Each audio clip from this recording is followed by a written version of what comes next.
Many of you will know that the theme of this week is Women in Peacebuilding. And there was a very important global event which took place this past Friday, where Palestine this year was the country to host the World Day of Prayer. So this week we have the privilege of hearing from Ranan Issa, who is with the Evangelical Lutheran Church in Jordan and the Holy Lands. She's the Gender Justice Program Manager, and I understand also was involved in the planning of the liturgy and the prayers that came from Palestine for this year's World Day of Prayer. So we're very, very honored to have her with us this evening to hear about not only the work of the ELCJHL Gender Justice Ministry, but also Women in Peacebuilding and the recent World Day of Prayer that was hosted by Palestine. So Ranan, I'll hand it over to you. And also before you begin what you've prepared, maybe you can just share a little bit more about yourself and how you came to be involved with the Gender Justice Ministry. Hi, everyone. Thank you so much for this introduction. I'm very happy to be here with you today, especially that we're approaching Women's Day on the 8th of March. And I thank you so much for amplifying Palestinian women's voices on this special day.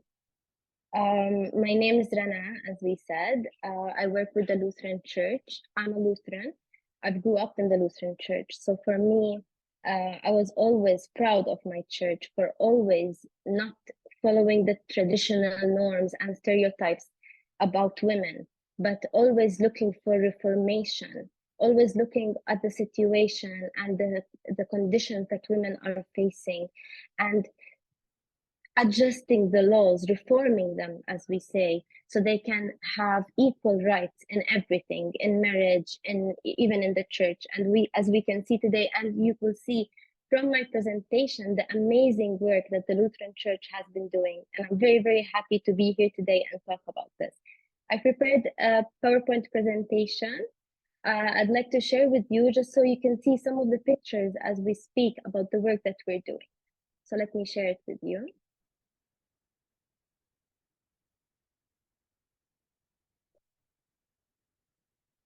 One second.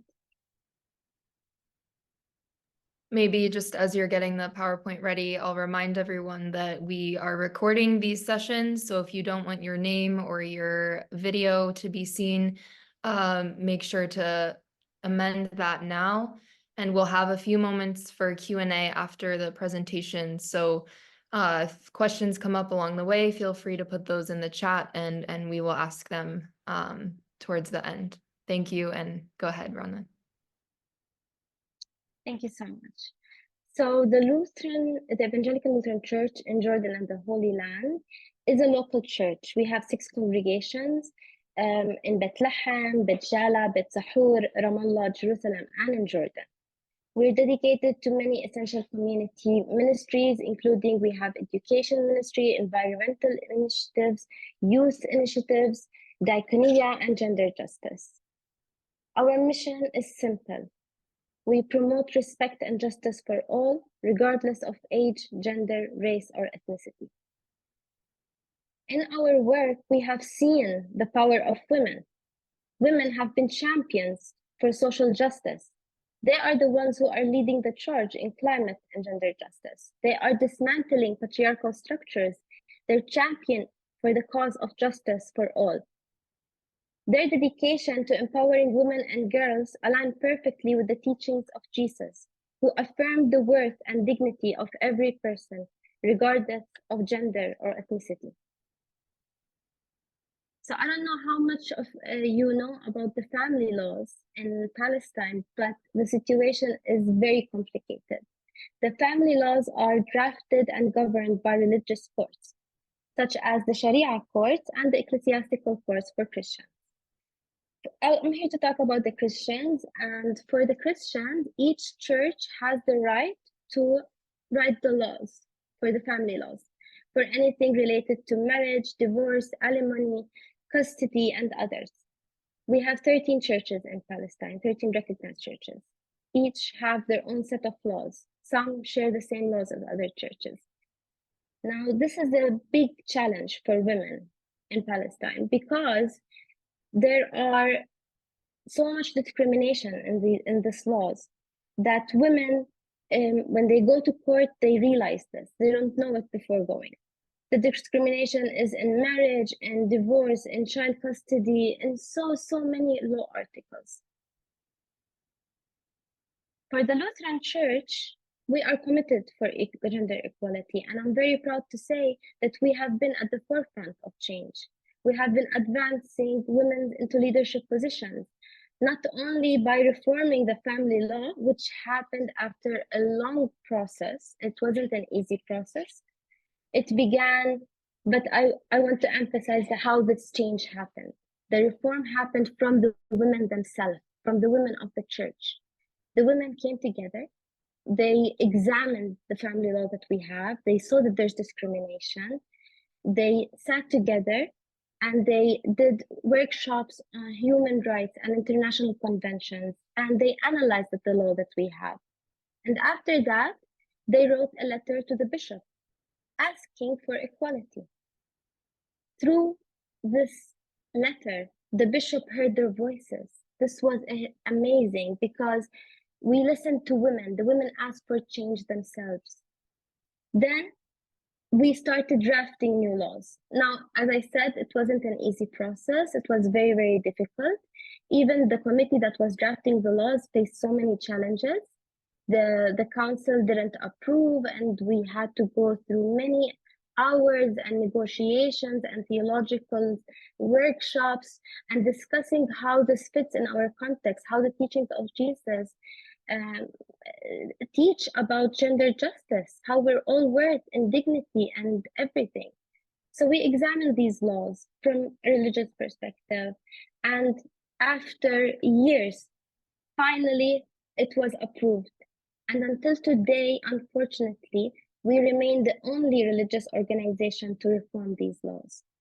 This is something unfortunate, but we hope that through our advocacy work that we see other movements from women themselves asking for change in their churches.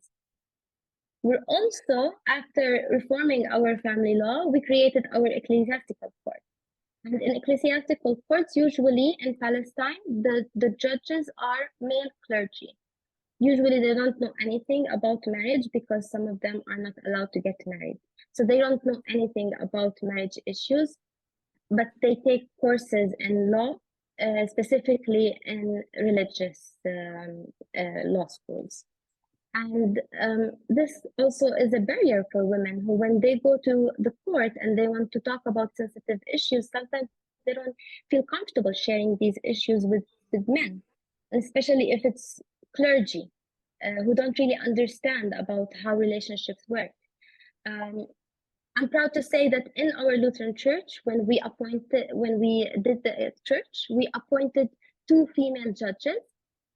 And this is something amazing that we are doing in advancing women into leadership positions. And through this, we have noticed and talked with so many women who said how relieved they are to have female in courts.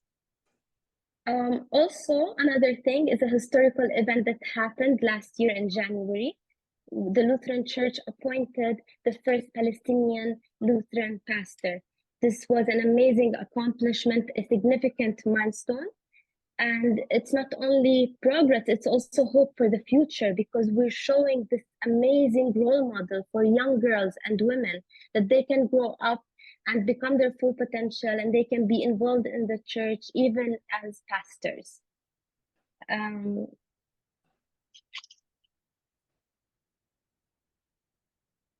This is some pictures of our work, because our work is not only confined to the church walls. We organize capacity building workshops, webinars, advocacy campaigns, annual conferences. Everyone can come openly and respectfully come and discuss gender-related issues, share their experiences, their perspective and concerns. We create advocacy material to work with our advocacy campaigns. We have research papers, book, video documentaries, short videos aimed at raising awareness for women themselves and also for others, just so they know about this discrimination that exists. So this material is very, very important in spreading the message of gender justice and equality.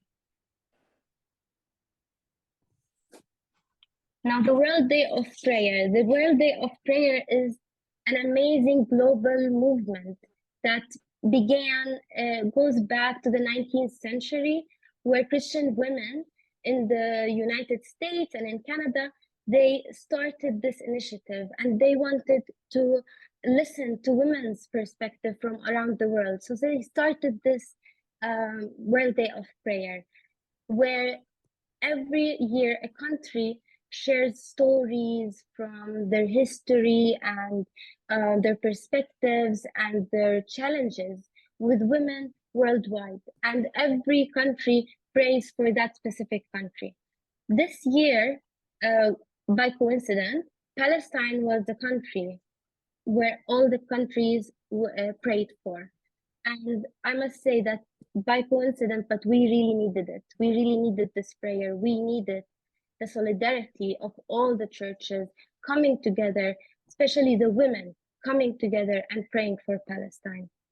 But unfortunately, in Palestine, because of the current situation, there's many checkpoints, there's barriers between countries, between cities.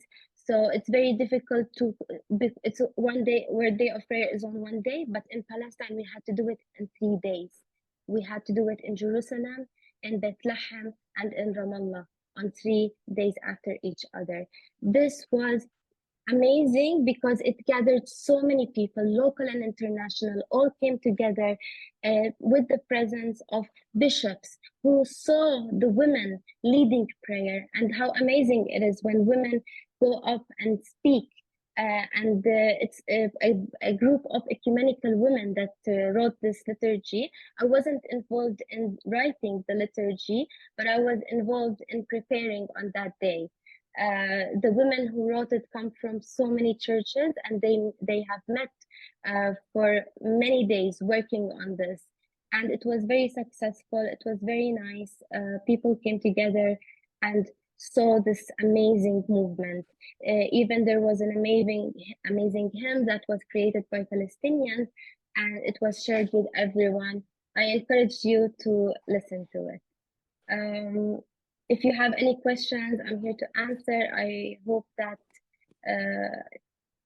it was beneficial to hear and that I have raised some awareness about what's happening, and love to hear more from you.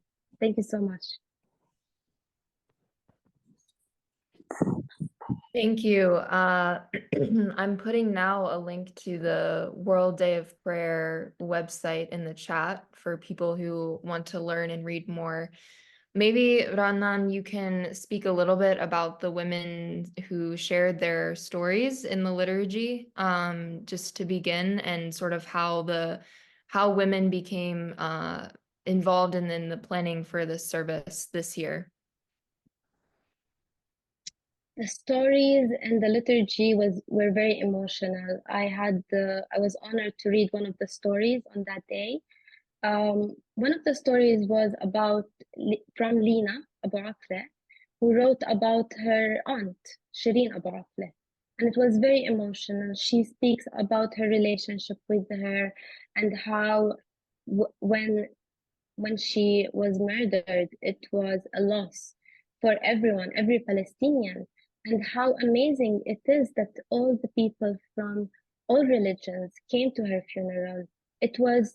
The event was, I still remember it, I was there during the funeral. I've never seen Jaffa Gate so filled with people in front of each other and all trying just to be there for Shireen, because on that day we really did lose an icon. So that story was very emotional. We also heard from other Christians who talked about their stories of how their families were expelled from their homes and that their grandmother still holds the key to their home, hoping one day to come back. There was another story of someone who their grandfather left their valuables with their neighbors, and they couldn't come back and get them because they couldn't come back to their country. They were expelled and they couldn't come back. It was very emotional, and it was very nice to hear these stories and see the community come together and hear their stories, and even all the people worldwide now they have personal experiences of voices of women that they can share with their congregation members. So I'm hoping that through these stories we can reach as many people as possible, that they can at least, what can we say? And today we see the world is silent about what's happening. We're used to having this world silent. We're used to having the media censor us and not amplifying our voices. But unfortunately, and not unfortunately, but this cannot remain. And through this movement, maybe these people can hear these stories and understand the suffering that Palestinians are going through. Yeah, thank you. I'm seeing many people nodding their heads in agreement and sharing that they were able to participate in the liturgies within their own churches across the world. So may that be an encouragement to you and to the other local Palestinian Christians who were such a part of planning this. Maybe moving just to ask a few questions more about how the ministry you're a part of actually affects local women within the congregations. You mentioned that there are 2 female judges now that are able to have their voice and represent women within the churches. Can you maybe talk a little bit about what those women are able to bring? How many total judges are there as far as the 2 women? What is the representation like there? So there's a total of 6 judges, and the 2 of them are female. So as I said before, this helps women when they go, especially if they want to talk about domestic violence or any issues that are happening in the house.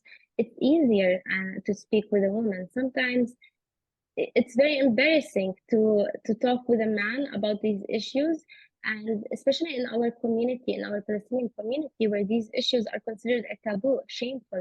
You're not allowed to talk about these things because this is your household. It's a private sphere. You're not allowed to go and share, as they say, dirty laundry. So having a female perspective there not only allows women to speak freely, it also helps the other judges. She can share her perspective with them. They can deliberate together and have a voice there. Having women there, we've seen how having women is very crucial in our work. We cannot succeed without this. So it's always encouraging to see more and more women having these leadership positions in the church. Yeah, thank you. There's a question in the chat that asked, are there any other church denominations that are taking an interest in the reforms you have achieved in the ELCJHL? Yes, we like to work with other churches. Um, we don't like to force our vision and mission and everything that we believe in on other churches. But of course, it is evident in our work when we are appointing these women and we are showing this positive role model and showing that it is successful. It happens. We can't say women cannot be successful as leaders, because after applying it and having a female pastor, having female judges, we are seeing that it is successful. It is allowing more women to be involved more and have access to justice. So by doing this, we are influencing other religious communities. We also work with them. We work with ecumenical women. We work with interfaith groups, with Muslim women as well. We have Judge Scarlett. She is the first female judge in the ecclesiastical court, and we also work with Judge Sumud Mary, which is also a first judge in Sharia courts. And together, these female judges have done amazing work. They have written advocacy material. They have written and analyzed the discrimination that exists in family law today from a Christian and a Muslim perspective. And this was very important in our conferences where we presented this material to the community members and faith leaders and talked about this and talked about the discrimination and even highlighted a few articles. Like, for example, there was in one of the classical courts, there was, if a man leaves his wife for 3 years without hearing anything from him, she can file for divorce. But if a woman leaves her house for 1 day without her husband knowing where she is, he can file for divorce. So we see this discrimination in these laws. It's clear. They're not trying to hide it. It's 1 day versus 3 years without hearing from him, without alimony, of having to defend for herself, having to work and get money so she can support her family without knowing anything about him. So this is good because it is raising awareness. As I said, we're also doing videos. We're sharing it. We're working with the women themselves and having this advocacy written by women. Because it brings from their own perspective. They can see it. They can see the discrimination because the laws are always written from a patriarchal point of view. Whoever wrote the law, of course, was a man who said it's fair for a woman for 1 night versus 3 years. I'm sure it was a man who wrote this law. So now that we are seeing this from a female perspective, it's raising awareness, and it's very, very good to see in our community. Yeah, I am just having the same question that Robin asked in the chat, just understanding how the family law and the family courts work in Palestine. Can you tell us, is it different for each denomination? And maybe also, what is the scale as far as where the Lutheran Church falls right now, levels of discrimination, if there is a difference between the different denominations? Oh, thank you for this question. It's very, very complicated. And as soon as I try to explain to anyone who's not from Palestine, they always not understand it.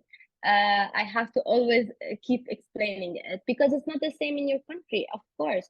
Here is a very special situation because we are under the occupation, and Christians here are treated as minority. And because we are a minority, the Christian leaders have the right to write their own laws. The state doesn't interfere. They don't want to interfere.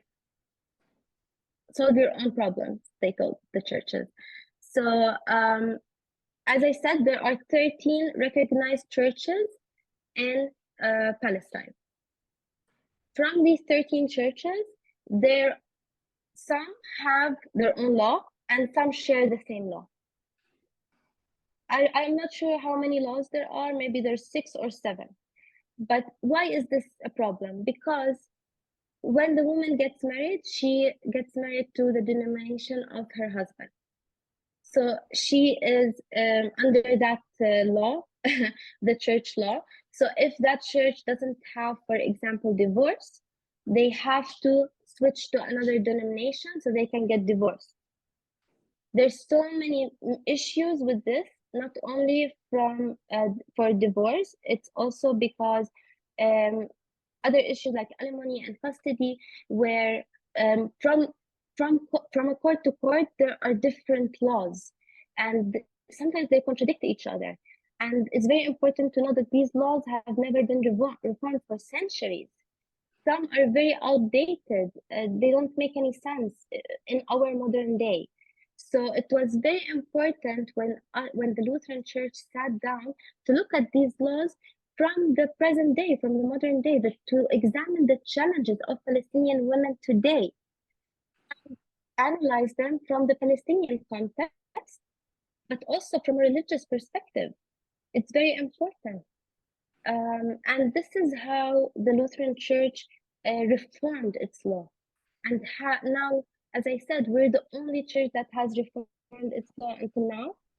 But we hope that we see that I don't keep saying we're the only one. I hope in the next few years will be 2 and 3 and 4, because this is how change begins, right? It begins slowly, and then you plant the fruit and you plant the seed, and then the tree grows and you can see the fruits.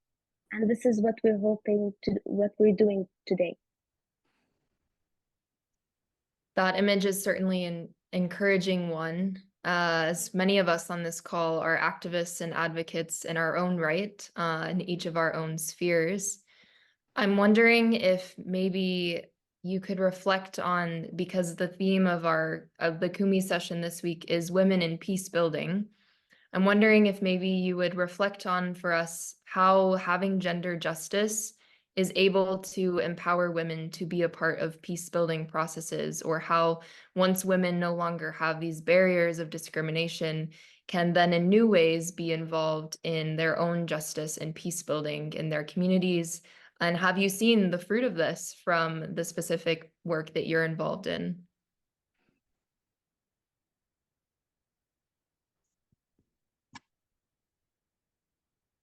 So of course, gender justice is very important. It's very, very important in our world. It's very important right now as we are speaking, because you know what's happening in Gaza. You know how women are suffering, and now all these human rights that we're wondering, where are the human rights? Where are the feminists? Where are the people who are calling for women's rights?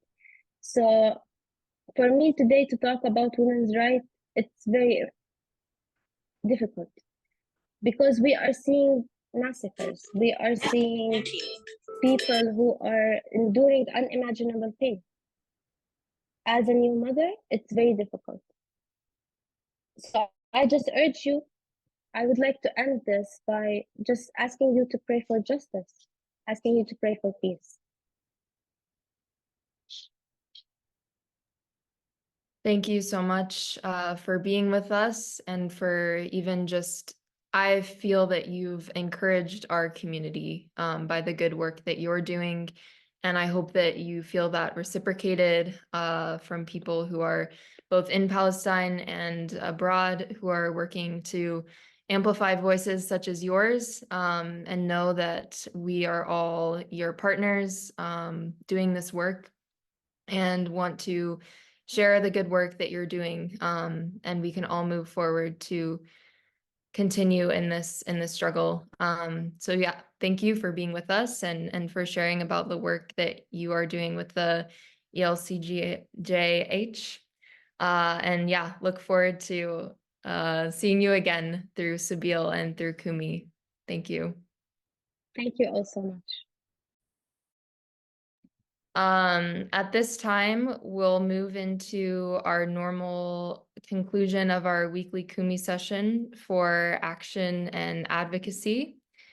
And Ryan has just put that in the chat. The action instruction this week, we created a graphic that is relevant to the specific massacre that occurred in Gaza last week, which is now being called the Flour Massacre or the Bread Massacre. And in light of even what we've just heard about the struggles of women in particular, the struggles that families are facing in Gaza to feed their own families and their own children, we want to continue to contact our representatives to be loud, that it has been now over 150 days of what is taking place in Gaza. So we have the graphic that was available in the newsletter. We encourage you to be sharing that and posting it, to be countering what is being said in the media, headlines about this event that's taking place, and to use the same methods that you're using to contact your representatives and within your communities. As we think about sharing this image and moving forward with our advocacy, I want to open it up to you all, to members of the community. We won't do breakout rooms today just because we don't have specific regional actions, but would love to hear if any of you want to share updates, Some of you I know have been participating in different pilgrimages, the Gaza ceasefire pilgrimages. So if you would like to raise your virtual hand at this time, and just have a time of sharing updates with certain actions you are all engaged with, I invite you to do that at this time.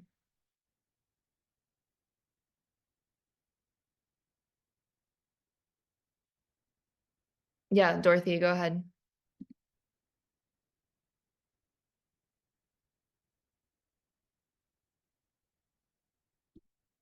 You can unmute, Dorothy.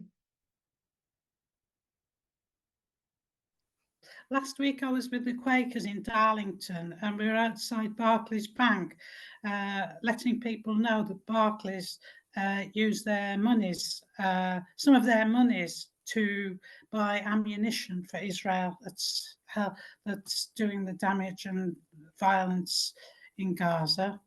And this Sunday, the churches at last are waking up, and a notice has gone to the churches, and we're going to have a march on Sunday afternoon, and the churches and the Muslim Society and all the people of Middlesbrough have been invited to join in to say we want a ceasefire and an end to the occupation. And I know that tonight in Darlington Quaker, the Reverend, I'm useless at remembering names, John, he was there when I was there representing the Methodist Church. He's giving a talk on the situation in Gaza, and quite a few of the local people are going there to listen to him. So that's 3 events that's just happening this kind of week around Middlesbrough and Darlington.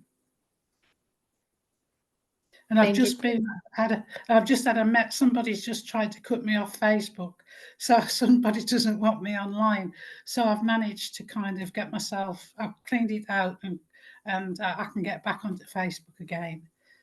Yeah. Yeah, good. Thank you, Dorothy. Ted, Shofi, go ahead.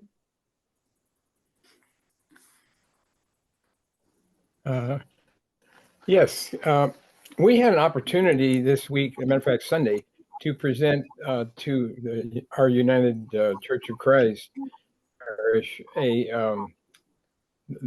something actually it was prepared by the United Church of Christ Palestine Israel Network, and also to just introduce the whole situation in Gaza and what's going on there and the history and so forth.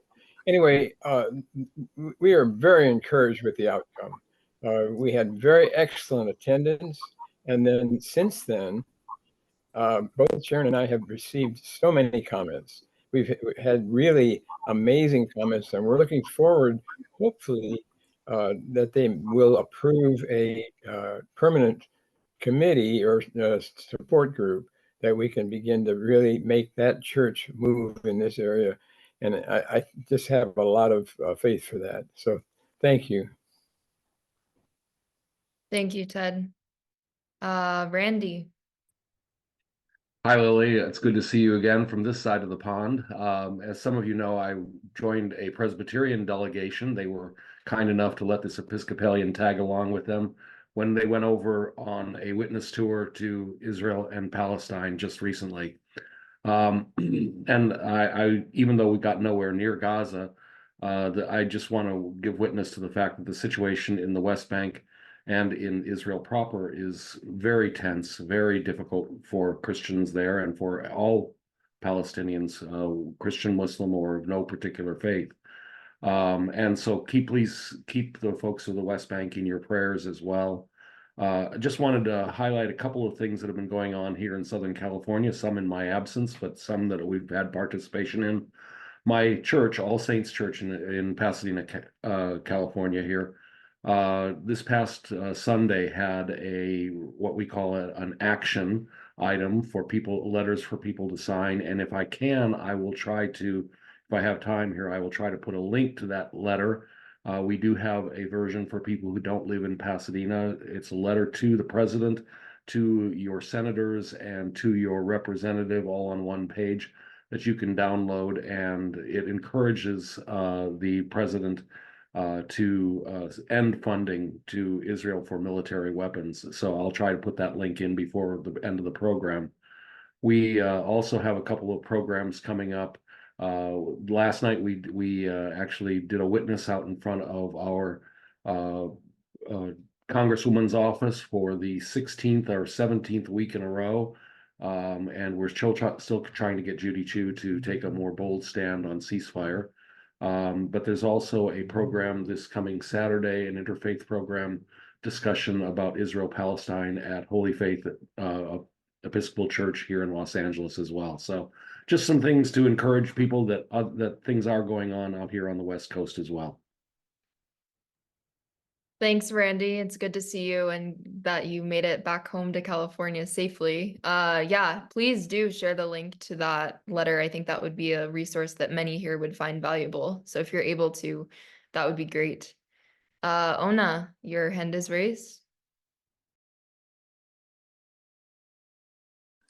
Hi. First of all, I'm out of Facebook as well, and Messenger, they've cut me off for I don't know why. And secondly, Oxfordshire, I am in Oxford.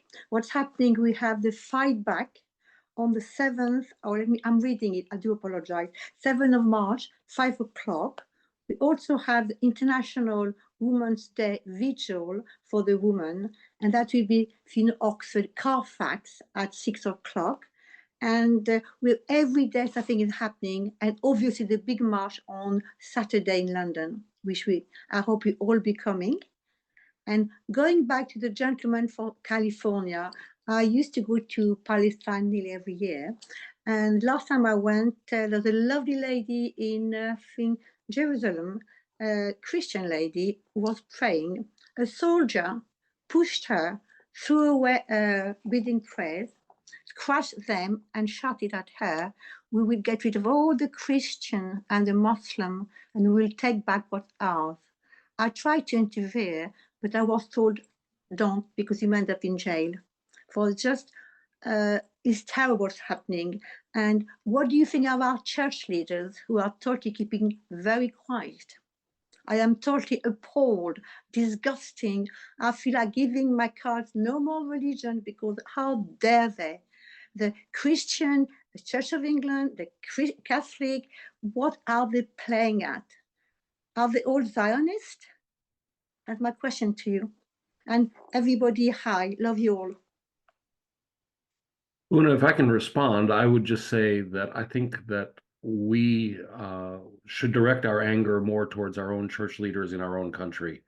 The people there are under a tremendous amount of stress, and speaking out. If you're the bishop of a church, you're there to administer that church. You're there to advance its abilities to action, and they're not there necessarily as prophets. The prophetic voice is ours, and we have enough information about what's going on to be able to go to our leaders and demand change. So I would love it if church leaders would all be prophets as well, but it's a lot to ask of people who have a job to administer and to keep the presence going. There are hospitals, there are schools, there are congregations that they are responsible for. And to lose that ability to do so because of a crackdown from the Israeli government is, I think, an awful lot of it for us to ask. On the other hand, though, we have the freedom, we have the ability, we have the knowledge to be able to go to our leaders and to speak up on their behalf. Yeah, but Reverend Munter, Isaac, went to try to talk to Kerry, or not Kerry, Welby, sorry. And what did he get? Nothing. I mean, surely we should... Actually, Welby has apologized and we'll meet with him at some point in the future. Too late. Right. Too late. The pressure. But once again, this is a pressure that we can put on our leaders in the UK and in the United States. That's where the pressure needs to be placed. Yeah, but his apology means nothing now. I mean, surely, if Jesus came back, what will have happened to him? God knows. I'm really angry. What is your name again? What's your name? Randy. Randy, I do apologize. Randy, I have been since Christmas. I didn't even celebrate Christmas. I refused. I was really in a terrible state. And it wasn't all about me. It was about my friend. I lost 26 of my friends at the medical center. You know, how on earth can you forgive? I really cannot. I'm not a good Christian. I cannot forgive. Therefore, I I think wish you all well. that's a deep question, and I think we are all asking that as we've been angry in new ways, very new ways in the past 5 months. And I know that for those of you who attend Thursday service weekly, this is also a place where we can explore these questions and ask, how can we forgive in the face of so much evil? But thank you, Randy, also for your words about the struggles of being a prophetic voice and a prophetic witness. And I think that's something we're all asking these questions right now. But maybe just for the last few minutes, I think Diane and Dorothy have their hand raised. If you have any further updates about actions that you've been doing, feel free to share before we conclude this evening. So, Diane, go ahead.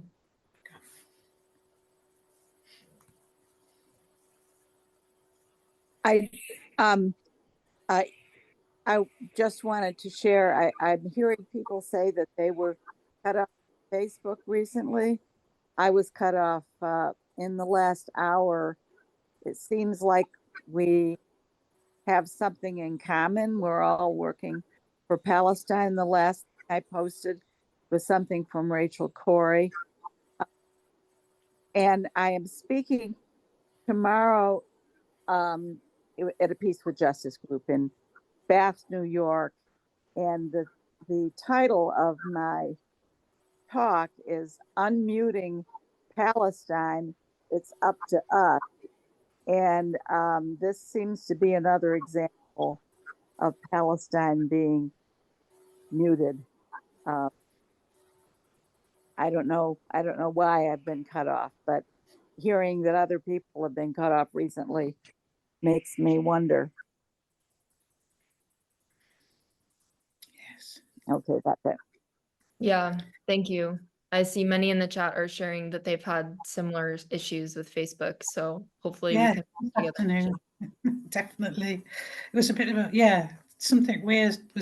It's a compliment in a way. It must mean that we're being heard, that they're trying to kind of close us down. But I wanted to mention to Una that the Methodist Church, and I agree it's very late, as being kind of like very quiet, but it had a couple of weeks back, just the following day when there was chaos in the house, in the government, the leadership of the Methodist Church has really expressed disgust at what happened there, and it calls for an immediate ceasefire, and it recognises that it's completely over the top what's going on in Gaza, and it does recognise that the Palestinians are being very, very unjustly violated. So the Methodist Church has and when the Reverend knew we were involved in a march around Middlesbrough this weekend, he sent a copy to all our churches of the statement that was issued and an encouragement for the churches to get involved on Sunday afternoon. We are late, as you say, we're very late. But the Methodist Church is definitely supporting the cause of the people in Gaza. It's disgusted with it, yeah. And I can tell you that in Britain, you can tell we're hitting a nerve because even the Prime Minister's speaking out against us now. We've already lost some of our protest rights about marching with the climate change, and now he wants to step on us. So I always think that when politicians start making it a bit more draconian, we're hitting a nerve. So we are effective, because they wouldn't have bothered with us if we hadn't hit a nerve. Thank you, Deborah. Keep on hitting a nerve until. Yeah, thank you, Deborah. Thank you, Dorothy. And thank you all for sharing about what you're doing and continuing to be advocates even when people want voices to be silenced. I think we'll end our time here, even though it's a bit before the hour this week. I hope you are all encouraged by this time to share a little bit of updates from ourselves and also to hear the important presentation from Ranan. And we will see you next week for Kumi. We will have a speaker, Baha, who does important initiatives as far as preserving Palestinian culture with olive trees. And he's worked previously for the YMCA here in Palestine. So you can be looking forward to that. And as always, our hope is that this time gives you the information and the education and the knowledge that you need to carry on your advocacy within your own homes and communities and networks.